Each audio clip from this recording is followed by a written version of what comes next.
পরিকল্পনা ছিল প্রথম 16টি বিমান স্পেন থেকে আসবে, বাকি 40টি বিমান তৈরি হবে ভারতের মাটিতে।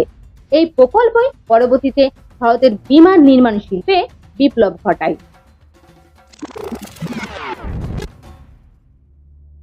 গুজরাটের ভাদোদরায় টাটা অ্যাডভান্স সিস্টেম এয়ারবাস যৌথভাবে ফাইনাল অ্যাসেম্বলি লাইন স্থাপন করে। এই কারখানায় ভারতের প্রথম পূর্ণাঙ্গ সামরিক বিমান নির্মাণ কেন্দ্রগুলোর একটি। হাজার হাজার যন্ত্রাংশ, শতাধিক সরবরাহকারী এবং উন্নত প্রযুক্তির সমন্বয়ে তৈরি হয়েছে C-295।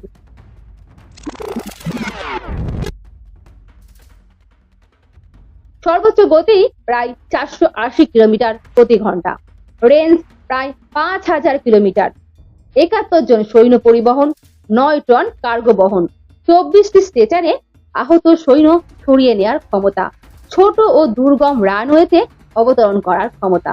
এই কারণেই লাদাখ, অরুণাচল প্রদেশ কিংবা আন্দামানের মতো দুর্গম এলাকায় এটি অত্যন্ত কার্যকর।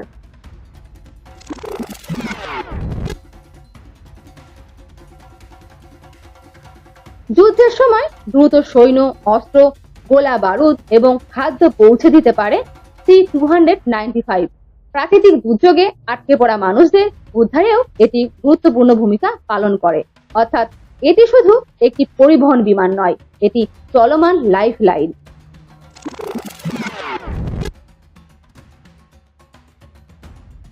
C-295 শুধু একটি বিমান নয়, এটি মেক ইন ইন্ডিয়ার বড় সাফল্য, প্রযুক্তি স্থানান্তরের উদাহরণ, ভবিষ্যৎ বিমান রপ্তানির সম্ভাবনা, ভারতের প্রতিরক্ষা স্বনির্ভরতার প্রতীক। ভারত এখন শুধু অস্ত্র কেনে না, তৈরিও করে। 10ই জুন 2026 অনেকের কাছে এটি ছিল একটি সাধারণ টেস্ট ফ্লাইট, কিন্তু ইতিহাসের কাছে এটি ছিল ভারতের নতুন পরিচয়ের ঘোষণা। একসময় যে দেশ বিদেশ থেকে বিমান কিনত, আজ সেই দেশ নিজেই সামরিক বিমান তৈরি করছে।